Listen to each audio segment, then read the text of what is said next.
averina indray fa tsy lavarantsa irery no mitazona ilzepasa fa ny otanina ray manontolo satria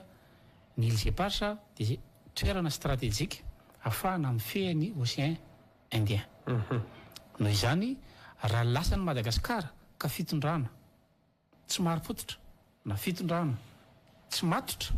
no azo ny ilzepasa dia rapitso dia ho amidiny ilay mpitondra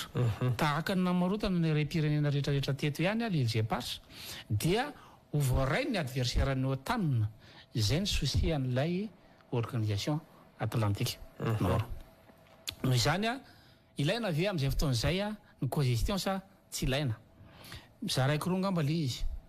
cogestion militaire ave ny resaka sa économique tsy mbola nisy nanasaraka an'izay ngambany fa raha ohatra ka hoe misy terrain anankiray ty tahaka le zone économique nataontsika tamin'ny Mauritiana sy ireo avelatsika trandrahan'ny olona resaka économique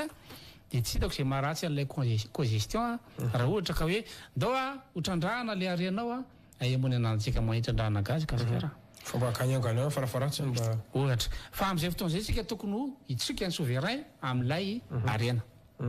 fa any militaire indray raha ohatra ka resaka militaire le izy hoe hiditra zany no tanina hoe ataovy cogestion militaire io fa izahay matahatra ny Rosiana hitatsika ny contexte misy amin'izao fotoan'izao dia eo tsika mila mandinika satria raha ohatra ka tsy anaiky le cogestion militaire tsika dia zay no mahatonga ny retsy mitsivalana fa raha ohatra ka miteditsika hoe ndao ekena ny cogestion militaire fa anairery ny arena ao anatiny eo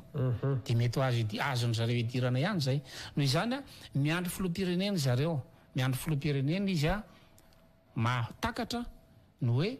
ahoana ny tantanana an'io ka tsy ho lasan'ny adversaire ny OTAN sinon raha tsy izay dia lasa champ de bataille i Madagasikara filoham-pirenena matakatra atokisana fa tsy varotra arak'izay ambaranao tsy varotra satria raha filoham-pirenena mitady ny arenan'ny tombontsoany manokana io dia tsy mampaninana azy no varotra an'io fa roa manarak'izay misy problème daholo ny fananatany eto Madagasikara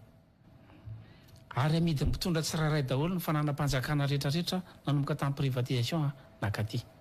tsy mamenatra mpitondra amin'izao za tsy miteny eo filoham-pirenena fa na ministre raha tsika malala zany misy daholo zany na gouverneur tsy mamenatra an'ireo olona reo anatin'ny circonscription no mivarotra ny esplanade nalakely ny espace vert rehetrarehetra maneratra ny province ny efa be deabe ny lafo zany hoe reny avenue de l'indépendance reny be deabe ny lafo zany hoe amidiny zareo amina opérateur le izy ka le opérateur tsy miraharaha fa raha nividiny milliard ohatra ny ilzepasa tamin'ny mpitondra atsika dia le opérateur miteny izy any amin'ny Rosiana amidiko aminareo 100 milliard inona mondrarainy opérateur zany volany anazy dia amidiny mpitondra fanjakana matany mpanjakana fotsiny io azo vidina manko ny tamin'ny mpanjakana rehefa mahay manao dossier any amin'ny fitsarana rahantsika malala zany amin'izao fotoan'izao dia voakarakara fotsiny ao io zany tany mpanjakana io zany déclarena fotsiny terrain domanial io dia azo amidy io dia lafo dia ny opérateur mivarotra anazy amin'ny pays adversaire ny OTAN dia mivadika champ de bataille tsika eto Madagasikara zany hoe tsy mbola fotoana zany isan'ny ady an'ily zepasa aloha zao vandresaka fa miady an'le izy ho amina mpitondra miendrika aka décision fa tsy maiky hoe le ilzepasa no atao fitaovana politique satria mbola tsy tonga ny toekarentsika zao Gasikara ary tsy mbola haitsika mitrandraka an'io fa raha resaka toekarena d'accord hoe tokony alainy io fa resaka militaire ka raha sanatra itsika mahazo an'io ndray aza nefa misy invasion militaire tampoka dia anahirana antsika ary zay mahatonga amin'ny frantsay mijanonao fa ny invasion ki possible foana na zareo pirate avetsy Somalie fotsiny aza ohatra na ny firenena hafa zay mifanohitra ny OTAN dia hitsofoka tampoka koa anao forcé angamontsika ny miaramila atsika angambo afaka mireagir tout de suite hoe hiazakazaka any amin'ny ilzepasa tsika anakana zay olona mitsofoka ao fa fantatrao ihany ny sistantsika fa ny alahan'ny européenne dia tsy mahana piaro sistany akorany atsika Gasikara ka resaka ianao hoe miandry an'izay mpitondra zay tika ve zany fa tsy mbola ny filoha andro rajoelona kehitriny aloha zay mafino fipitra resanao fa atokisan'izy ireo mahatakatra zay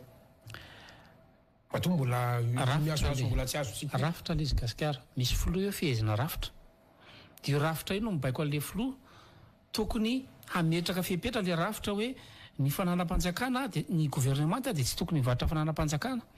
amina valeur ohatran'izao reto zavatra reto tsy azoko tiana rehefa voafaritra ao anaty rafitra zany eo dia manaraka rafitra le filoham-pirenena zay vao afaka mikitika an'ilay izy raha tsy zay a dia amintsika amin'tena zao ny patrimoine fanjakana ray manontolo a dia lafo satria tsy misy fepetra ahafahana manakana an zareo a hivarotra zay tianao amidy satria efa lafotsika ange ho an'ny ilmenita ny cobalt ao izy moramanga nickel ny ilmenita ny fort dauphin a ny soufre morondava ny bauxite bealanana ny chromite